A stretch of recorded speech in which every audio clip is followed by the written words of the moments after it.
Hello అండి. నమస్తే అందరికీ. ఆనియన్ లేకుండా ఎప్పుడైనా చికెన్ ఫ్రై ట్రై చేశారా? ఒకసారి ట్రై చేసి చూడండి, చాలా బాగుంటుంది. ఒకసారి తింటే మళ్ళీ మళ్ళీ చేసుకొని మరీ తింటారు. నాన్ వెజ్ లవర్స్కి చికెన్ అంటే చాలా ఇష్టం. చికెన్ లేకపోతే అస్సలు ఉండలేరు. వీక్లీ ఒకసారి 2 సార్లు అలా ఏదో కర్రీ చేసుకొని తింటూ ఉంటారు. కర్రీ కానీ ఫ్రై కానీ. అలాగే ఇలాగా ఆనియన్స్ లేకుండా ఈ స్టైల్లో చికెన్ ఫ్రై ట్రై చేసి చూడండి, చాలా బాగుంటుంది. ముందుగా అయితే 1 కేజీ బాయిలర్ చికెన్ తెచ్చుకున్న తర్వాత దాన్ని బాగా శుభ్రంగా కడగండి. ఇప్పుడు అసలే మనకి వైరస్లు అవి ఇవి అంటున్నారు కాబట్టి చికెన్ని బాగా క్లీన్ చేసుకోవాలి. అలాగే బాగా ఎక్కువసేపు కూడా ఉడికించుకోవాలి. అప్పుడే మనకి కొంచెం హెల్త్కి కూడా చాలా మంచిది. ఇప్పుడు బాగా వాష్ చేసుకున్నటువంటి కేజీ చికెన్లో స్పూన్ చిన్నదైతే కనుక ఒక 3 స్పూన్స్ కళ్ళుప్పు వేసుకోండి. ఒకవేళ పెద్ద స్పూన్ అయితే ఒక 2.5 స్పూన్స్ సరిపోతుంది. దాంట్లోనే 1.5 స్పూను పసుపు కూడా వేసుకుని ఒక 2 గ్లాసులు వాటర్ పోసుకోండి. చికెన్ అనేది కొంచెం మునిగేంత వరకు వేసుకుని బాగా మిక్స్ చేసుకుని మూత పెట్టి ఒక 10 నిమిషాల సేపు హై ఫ్లేమ్లో ఉడికించండి. మూత అనేది కొంచెం సైడ్కి ఉంచండి, ఎందుకంటే హై ఫ్లేమ్లో ఉడికిస్తున్నాం కాబట్టి వాటర్ అనేది పైకి పొంగిపోతుంది.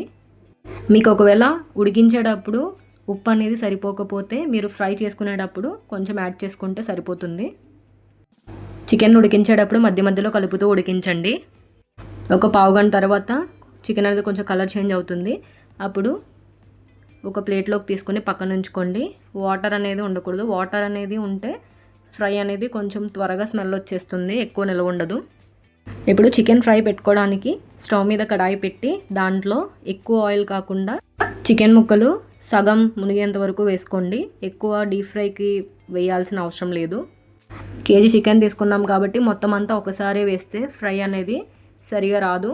ముక్కలు అనేవి పొడుం అయిపోతాయి. కాబట్టి మీరు పక్కకి ప్లేట్లోకి తీసుకున్న దాంట్లోంచి ఒక సగం చికెన్ వేసుకుని ముందుగా ఫ్రై చేసుకోండి.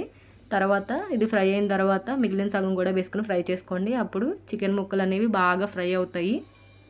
చికెన్ పీసెస్ కొంచెం కలర్ చేంజ్ అయిన తర్వాత తీసేసుకోండి. ఎక్కువ ఓవర్ ఫ్రై చేస్తే ఏమవుతుందంటే చికెన్ ఫ్రై కాస్త అప్పడాల్లా అయిపోతాయి అన్నమాట. చాలా కరకరలాడుతాయి. అలా తినడానికి చికెన్ ఫ్రై బాగోదు. కొంచెం సాఫ్ట్గా ఉంటేనే బాగుంటుంది. అందుకే జస్ట్ కొంచెం కలర్ చేంజ్ అయినప్పుడు ప్లేట్లోకి తీసుకొని పక్కన పెట్టుకోండి. ఇప్పుడు చికెన్ ఫ్రై చేసుకున్న అదే ఆయిల్లో ఒక గుప్పెడు కరివేపాకు వేసుకుని కరివేపాకు చిటపటలాడిన తర్వాత 1.5 స్పూన్ అల్లం వెల్లుల్లి పేస్ట్ వేసుకోండి. అల్లం వెల్లుల్లి పేస్ట్ పచ్చివాసన పోయేంత వరకు ఫ్రై చేసుకోవాలి. ఈ చికెన్ ఫ్రైకి కొంచెం కరివేపాకు ఎక్కువ ఉంటే బాగుంటుంది, అలానే ఎక్కువ వేస్తే బాగోదు. అల్లం వెల్లుల్లి పేస్ట్ మీరు కావాలంటే కొంచెం తక్కువ కూడా వేసుకోవచ్చు, మీకు అంత ఫ్లేవర్ నచ్చకపోతే. తర్వాత దాంట్లోనే ధనియా జీరా పౌడర్ ఒక 2 టేబుల్ స్పూన్లు వేసుకుని అది కొంచెం ఫ్రై అయిన తర్వాత పావు టీ స్పూన్ లవంగాల పౌడర్ వేసుకుని ఒకసారి మిక్స్ చేసుకుని దాంట్లోనే గ్రేవీకి సరిపడా ఉప్పు కూడా వేసుకోవాలి. ఇప్పుడు స్టవ్ ఆఫ్ చేసుకుని 4-5 స్పూన్లు కారం కూడా వేసుకొని ఒకసారి బాగా మిక్స్ అయ్యేలా కలుపుకోవాలి. ఫ్రైలో వేసిన మసాలాలన్నీ 1 కేజీ క్వాంటిటీ కోసం ఒకవేళ తక్కువ క్వాంటిటీ అయితే తగ్గించుకోండి, ఎక్కువ క్వాంటిటీ అయితే కొంచెం డబుల్ చేసుకోండి. మసాలా అంతా బాగా మిక్స్ చేసుకున్న తర్వాత ముందుగా మనం ఫ్రై చేసి పెట్టుకున్న చికెన్ పీసెస్ వేసుకొని ఒకసారి బాగా కలిసేలా కలుపుకుంటే ఎంతో టేస్టీగా ఉండి చికెన్ ఫ్రై రెడీ అయిపోయింది. ఆనియన్స్ లేకుండా మీరు కూడా ఎప్పుడైనా ఇలా ట్రై చేసుకోండి. ఒకవేళ రెసిపీ నచ్చితే ట్రై చేయండి. ఛానల్ని సబ్స్క్రైబ్ చేయండి.